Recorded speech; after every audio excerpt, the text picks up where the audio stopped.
Popularly remembered as Andrew Blaze, Randy first became interested in YouTube in 2008, eventually creating a channel called Pioneer Productions. At first, his content seemed pretty normal. He created Let's Plays, filming himself and his reactions as he played video games, and sometimes act out skits with a toy frog and stuffed whale. At some point, he was friends with some pretty famous YouTubers at the time, including Plasma Master Don, a YouTuber who died and was alleged to be a sex offender. But as Randy's videos went on, there was a noticeable change. He became obsessed with the Nickelodeon cartoon, Danny Phantom, which follows the adventures of main character Danny Fenton, who became a human-ghost hybrid after an accident involving the portal between the human world and the ghost zone. This is where Randy first saw the character, Ember McLean. She was his first crush, and the moment he laid eyes upon her in his late elementary years, he said he instantly felt something change within him, and it was like he had seen her before. He began creating his own spin-off characters, along with his own animated series based on the show. This series was called Ember's Ghost Squad, inspired by Ember McLean. Randy was so invested in his animated series that he had stickers of his fictional characters on his car. These obsession would be what would lead to his gruesome actions. You see, Andrew desperately wanted friends and began struggling with thoughts of death in elementary school, fantasizing that he'd board a plane and it would crash, so it would be an instant death. Death was even a recurring theme in the games Randy would play as a child, making the childhood videos he'd upload all the more eerie to look back on. It was during this time that Randy seemed to start crying out for help through attention-seeking behavior, such as writing stories in class where the characters would die horrible and gruesome deaths. He couldn't believe his teachers didn't care. Soon enough, Randy started investing more time into Pioneer Productions, and it wasn't long before YouTube became his passion in life. He eventually decided to dedicate all his time into his channel. It was during this time that Randy seemed to get more and more isolated.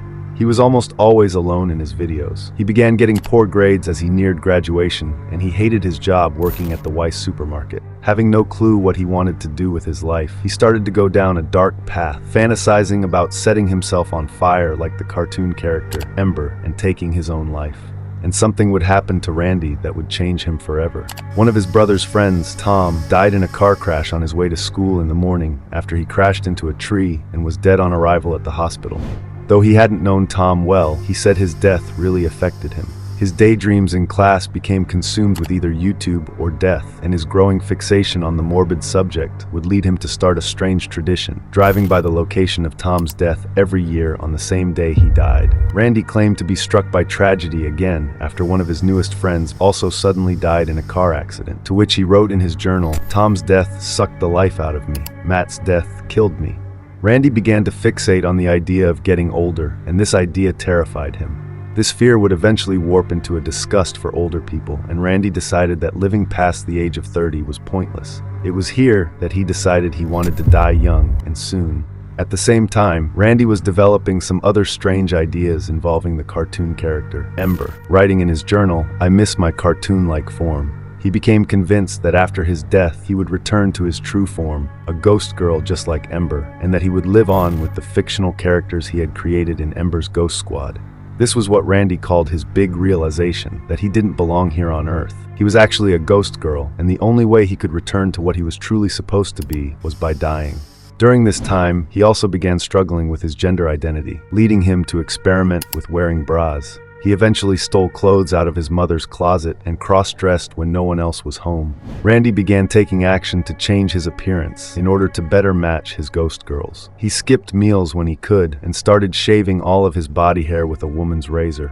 Although his passion for Ember would continue to intensify, he was also starting to feel increasingly lost in life.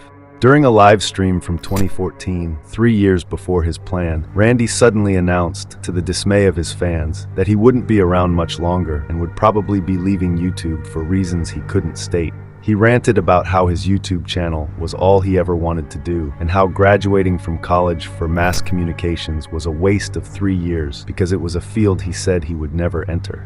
But somehow, even after this pessimistic livestream, Randy said that 2014 ended up being one of his best years, and so he held off on planning the grand escape from his human body. However, it wasn't long until he began to feel dissatisfied with life once again. And in 2017, he decided it was time, but before he could do anything, he wanted to finish his EGS animation project, an abbreviation for his Ember Ghost Squad animation project he had been working on, and he needed a weapon. He thought he'd be able to go forward with his big plan in September, figuring he'd finish his project by then.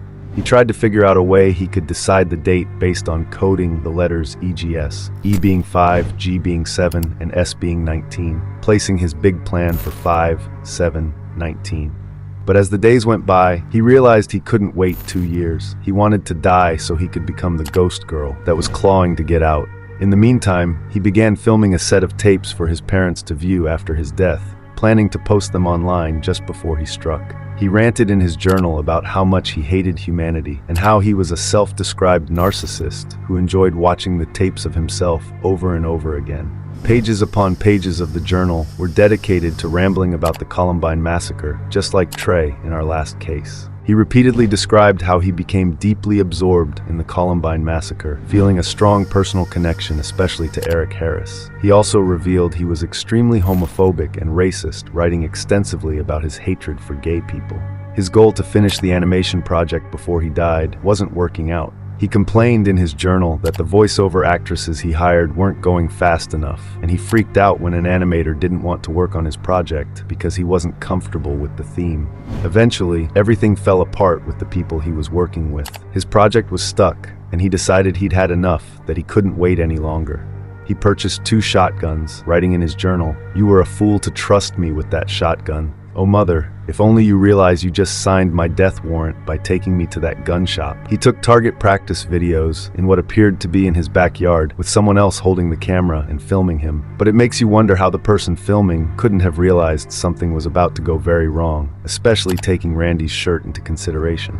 The same shirt Eric Harris wore on the day of the Columbine massacre. Here's where things get chilling. Randy wanted to go out with a bang, and he decided it would all come down to a coin flip, whether he would commit a massacre at home or at the supermarket where he worked the night shift. After 5 coin tosses, with tails appearing 3 times, the supermarket was chosen as the location to carry out his plan. And just like that, it was decided. With something as silly and trivial as the flip of a coin, the fates of innocent people were sealed, and they had no idea about any of it. And then in the early morning hours of June 7th, Randy took a strange and eerie video of the Weiss Market grocery store, the place he worked for 7 years, and the same place that would later become a crime scene. In this video, it seems he's scoping around the store and checking all the exit points, and it's incredibly haunting to watch knowing what would happen just a day later. On the night of June 7th, just hours before the horror that was about to unfold, Randy posted his final video to YouTube, his big animation project. It starts out and shows him loading 2 shotguns, which he calls the twins named Mackenzie and Rachel, after his favorite fictional characters, before he stuffs them into a duffel bag. The next day, in the early morning hours of June 8, Randy was working his night shift at the store. He and 4 other employees of the store were stocking the shelves while they got ready to close. It was well after midnight, and the store was quiet as they were all pretty tired. But because they all wanted to get the work done and head home, none of the other employees noticed that Randy wasn't actually doing his job. Instead of helping close the store and stock shelves, he began creeping to each of the exits and barricading them with pallets, trapping everyone inside. He casually walks to the emergency exit and pushes a pallet in front of the door before he goes back to cleaning up the store.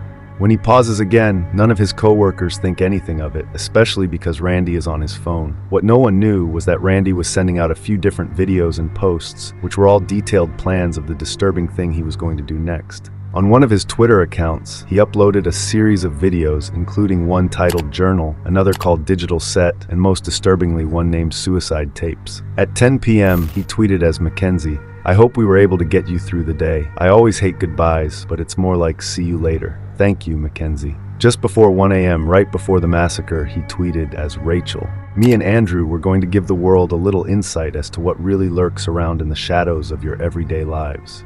As soon as he was sure that the videos and tweets were up, Randy begins his sinister plan, something that everyone on the internet can now see coming. But his unsuspecting co-workers have no idea that they're trapped in a nightmare that Randy has already made sure they can't escape. Around 1 a.m., with the doors at the back of the building all blocked, Randy marches his way to the main entrance to the store, where he locks the doors and blocks them with another pallet. Then he pulls out the 2 pistol-grip pump-action shotguns he had hidden in the duffel bag that he brought to work. Randy had brought 2 guns, just in case one of them breaks down on him or jams and he has no way of fixing it. Randy has taken great care to ensure that everything will go according to his gruesome plan. Eerily calm, Randy walks through the store with his shotguns ready. In the store with Randy were 25-year-old Victoria, 47-year-old Brian, 63-year-old Terry, and 25-year-old Christian. According to Christian, she was in the same aisle as Victoria, working together to restock the shelves. Both girls have their headphones in with Victoria's music cranked up and Kristen's a little lower. The two were goofing around when Victoria goes further down the aisle to get another stack of labels, completely unaware of what was about to happen. All of a sudden, from where she is standing, Christian hears a few popping sounds followed by a thud. Christian doesn't know it, but Randy has just shot Victoria, first wounding her across the chest. But as she turned to run from him, he kept pulling the trigger, shooting her from behind at the base of her skull. When she turns to see what the popping noise was, she's met with Randy standing at the end of the aisle about several feet away from her, the guns in his hands and Victoria laying on the ground between them. As she watches in horror and shock, Randy mercilessly fires a few more shots into Victoria. Then Randy looks up and he and Christian lock eyes. As they stare at each other, her feet are rooted to the ground, her mind racing a mile a minute trying to comprehend what was happening. After a few heart-pounding seconds during which Randy must have been debating killing her, he just turns and walks into the other aisle.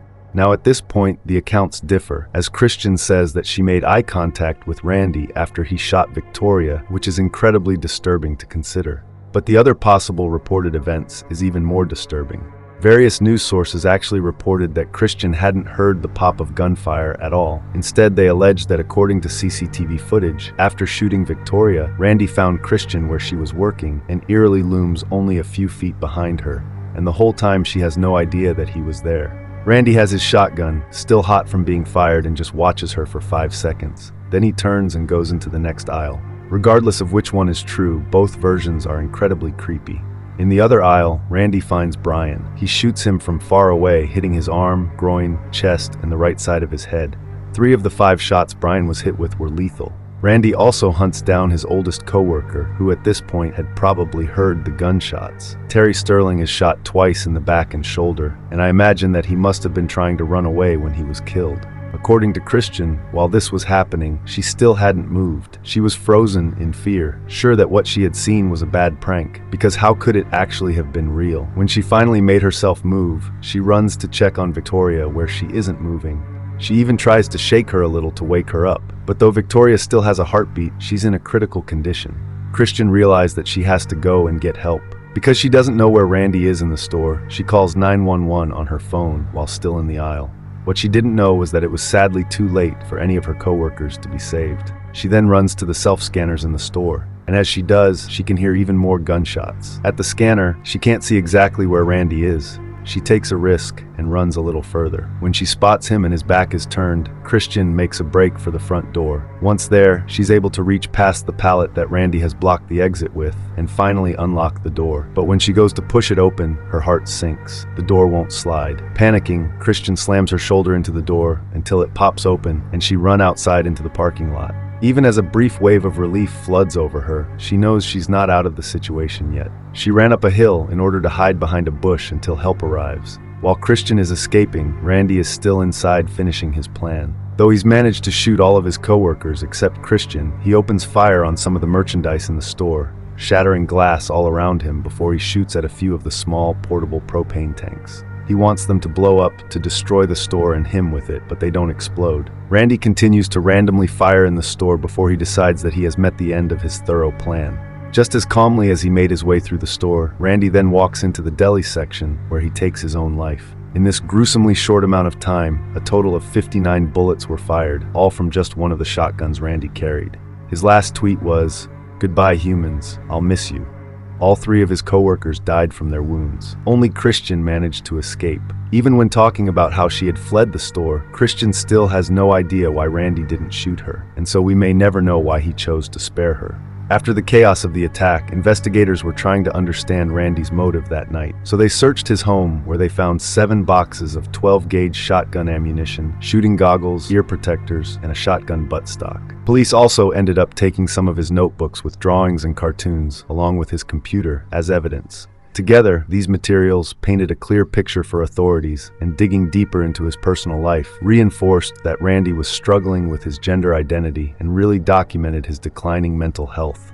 In these final videos Randy released the night of the massacre, it's abundantly clear that he's lost all touch with reality. While nothing can undo this horrific tragedy, it serves as a chilling reminder that sometimes the most dangerous minds are the ones we least expect. If there's anything to be learned, it's that the subtle signs of a troubled soul should never be ignored, because by the time the truth is revealed, the damage may already be done.